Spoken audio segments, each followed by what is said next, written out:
The call came in just after dawn, the kind of hour where the world still feels half asleep. I had just poured myself a cup of black coffee, leaning against the kitchen counter, when the phone buzzed. "Thorne here," I answered, already bracing myself for whatever would ruin my morning. "Detective Thorne, we've got a body," Officer Hayes said, his voice tight with urgency. "Small-town library on Maple. Messy. On my way." By the time I pulled up to the Maple Street Public Library, the sun had clawed its way over the horizon, spilling pale light across the sleepy town. Red and blue lights danced on the brick walls of the library, and a small cluster of onlookers had gathered, murmuring amongst themselves. I ducked under the yellow tape and stepped inside. The smell hit me first, a coppery tang mixed with the faint, musty scent of old books. The victim was sprawled behind the circulation desk, her body twisted at an unnatural angle. Blood pooled beneath her head, stark against the polished wooden floor. Sarah Whitaker, the town librarian. I'd seen her around before, always kind, always with a ready smile for anyone who walked through the library doors. Now that smile was gone, replaced by a vacant stare. Time of death? I asked the coroner, Dr. Mendez, who was crouched by the body. Rough estimate? Sometime between midnight and 2 a.m., cause of death, blunt force trauma to the head, likely from this. He held up a bloodied bookend, the kind shaped like a horse's head. "We'll confirm back at the lab. Anything else?" Mendez nodded toward the desk. "You'll want to see this." I rounded the desk and spotted a small stack of overdue books, each one with a note tucked neatly inside. The notes were written on scraps of yellowed paper, the handwriting jagged and rushed. I picked up the top one with gloved hands. "The wolves are at the door. Trust no one," it read. The next note was even stranger. "The rook takes the knight, but the queen controls the board." What the hell is this? I muttered. "We found them in different books," Hayes said, stepping up beside me. "Each one overdue. Looks like she'd been keeping them aside for some reason. Any idea who'd want to kill a librarian?" Hayes shook his head. "Sarah was well-liked. Didn't have enemies, as far as anyone knows." "Everyone has enemies," I said, folding the notes carefully and slipping them into an evidence bag. "Some just hide theirs better than others." The next stop was Sarah's small, cluttered apartment. A tabby cat greeted me with a low yowl as I stepped inside, the place feeling strangely hollow without its owner. I moved through the rooms slowly, searching for anything that might shed light on her life or her death. Her desk was piled high with papers, but one notebook stood out, leather-bound, with a small lock on the side. It was open, the pages filled with coded entries. Lines of letters, numbers, and symbols, all written in the same jagged handwriting as the notes in the library. "Looks like our librarian had secrets," I murmured. The secrets didn't stop there. Hidden in a shoebox beneath her bed were wads of cash, a burner phone, and a list of names. Many I recognized as known associates of the Black River crew, a gang notorious for running drugs and extortion in the area. The pieces started clicking into place, though the picture they painted wasn't a pretty one. Sarah Whitaker, the mild-mannered librarian, had been playing a dangerous game. An informant, perhaps? Or maybe something deeper. Either way, it was clear she'd been in over her head. I flipped through the notebook again, my mind racing. The coded entries would take time to decipher, but I had a gut feeling they held the key to her murder. Whatever she'd uncovered, someone had wanted it buried along with her. As I stood in the dim light of her bedroom, the burner phone buzzed in my hand. A new message flashed on the screen. "You're next." My blood ran cold. This wasn't just a murder case anymore. It was a countdown. I stared at the message, the weight of its implications sinking in. Whoever had sent it wasn't messing around. They knew I'd find the phone, and they wanted me to know they were watching. I snapped a picture of the screen for evidence and pocketed the burner phone. It wasn't much, but if I could trace the number, maybe I'd get a lead. Or at least the beginnings of one. By the time I left Sarah's apartment, the sun was high, casting long shadows across the streets. My car felt suffocating, the air heavy with thoughts of what I'd uncovered.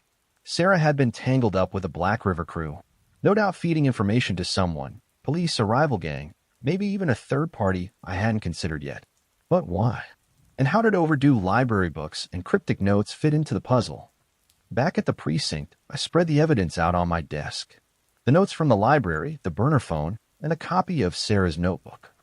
I didn't have the patience to wait for the department techs, so I started working on the codes myself, scrawling possible solutions on a legal pad. The first few entries were gibberish, just rows of random letters. But then I spotted a pattern, a variation of a Caesar cipher. With a few adjustments, one of the entries started to make sense. Drop at Elman Bridge, midnight. No tails. A meeting spot. Maybe Sarah had been passing information or money there. I jotted it down to check out later. Just as I was about to dive into the next entry, Hayes appeared at my desk, his face pale. "We've got another problem," he said, holding up a manila folder. "One of the names on that list we found at Sarah's place. Tommy Vega? He turned up dead an hour ago. Same MO, blunt force trauma. Dumped in an alley 2 blocks from here." My stomach tightened.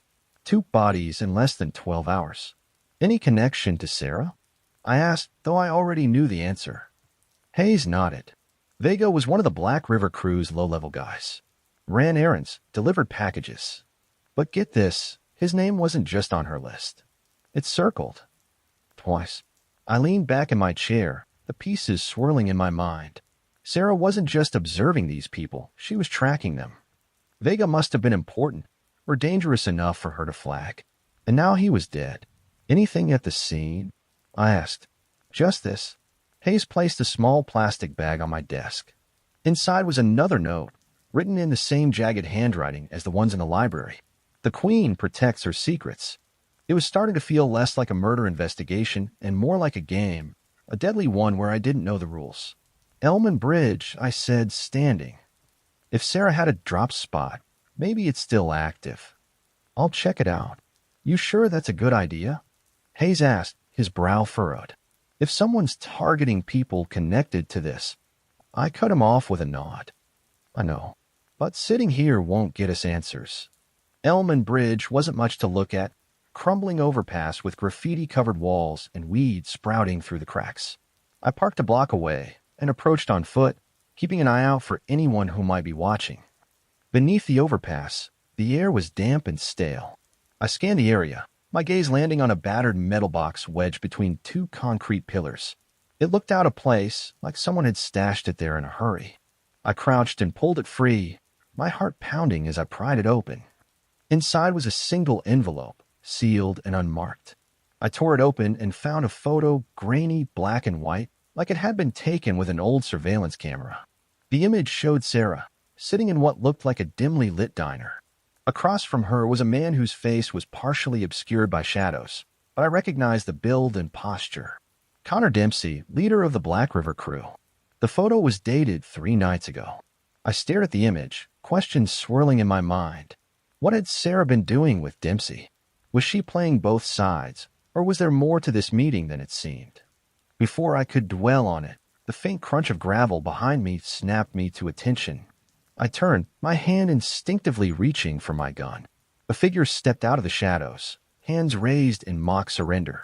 It was a woman tall and lean, with sharp features and piercing blue eyes. She looked like trouble, and like she knew it. "You must be Thorne," she said, her voice cool and steady. "We need to talk, before you end up like Sarah." The tension crackled in the damp air like static. I kept my hand near my holster, studying her. She didn't flinch under my scrutiny. Whoever she was used to being in control. "And you are?" I asked, my voice even. "Call me Emma," she said. "I worked with Sarah. She was, let's just say, more than a librarian." "You don't say." I motioned toward the photo in my hand. "You're here because of this?" Emma nodded. "Partly. That meeting with Dempsey, it wasn't her choice. She was in deep, and he knew it. She was gathering intel for someone higher up, someone who wanted Dempsey out of the picture." "Who?" I pressed. Emma's jaw tightened. "Someone who doesn't want their name dragged into this mess. Let's just say Sarah wasn't working alone, but she got too close. She started uncovering things she wasn't supposed to." "Like what?" "Like the real reason Dempsey's crew has been expanding so fast," Emma said. "It's not just drugs and extortion anymore. They're laundering money for someone big. And Sarah found proof." I frowned, trying to connect the dots. If she had proof, why not turn it over? Why hide it in overdue library books and cryptic notes? She didn't trust anyone, Emma said, her voice dropping. Not the cops, not her handler, no one. She figured if she went down, the clues she left behind might still lead someone to the truth. Someone like me? I asked, skeptical. Emma smirked. Don't flatter yourself. But you were the next best option after she ran out of time. I glanced at the photo again, then back at Emma. And what about you? Where do you fit in all this? I'm here to finish what Sarah started, she said, stepping closer. And to keep you alive long enough to do the same. Appreciate the concern, I said dryly. But I can't take care of myself. Sure, Emma said, her tone laced with sarcasm. That's why you're standing in the middle of a gang's drop site with no backup, holding evidence that could get you killed. Brilliant strategy, detective. She wasn't wrong, but I wasn't about to admit it. If you've got something useful, now's the time to share it. Emma hesitated, then pulled a flash drive for her jacket pocket. This has everything Sarah found, financial records, names, locations. But it's encrypted. I haven't been able to crack it yet. I took the drive, weighing it in my hand. It felt heavy, like the secrets it held might crush us both. And what's stopping Dempsey or whoever's pulling his strings from coming after you? Emma's smirk returned, sharper this time. They've tried. I'm still here. Before I could respond, my phone buzzed in my pocket. I glanced at the screen. Another message from the burner phone.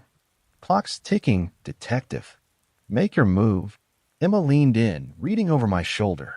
Looks like they know you're in the game now. I pocketed the phone and the flash drive, my mind racing. The clock was ticking, and whoever was behind this wasn't going to wait for me to catch up. Fine, I said, meeting Emma's gaze. We work together. But if you're hiding anything... I'm not, she interrupted. But you're right about one thing. What's that? She smiled grimly. Everyone has enemies. You just need to figure out which one killed Sarah before they take you out, too.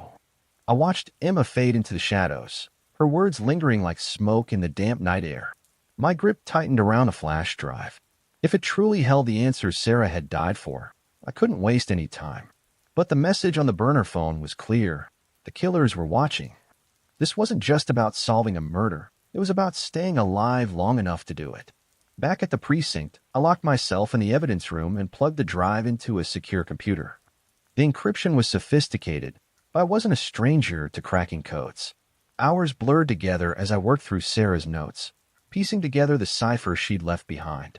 It was like chasing a ghost through a labyrinth, but slowly, the truth began to emerge. Sarah had uncovered a money laundering operation that stretched far beyond the Black River crew. It led to prominent figures in the community, business owners, politicians, even a judge. The library had been her cover, a quiet place where she could sift through records and hide her discoveries in plain sight. She'd been feeding information to an FBI task force, but when she got too close to Dempsey's inner circle, they'd marked her for death. The final piece clicked into place just as the first rays of dawn spilled through the blinds.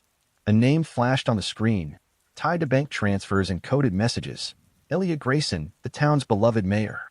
The same man who had once cut the ribbon for the library's grand opening. The same man who had publicly mourned Sarah's death, calling it a tragedy for our community. He wasn't just complicit, he was the mastermind. I didn't have time to dwell on the betrayal. The burner phone buzzed again, a new message flashing on the screen. Come alone. Elman Bridge. 8 a.m.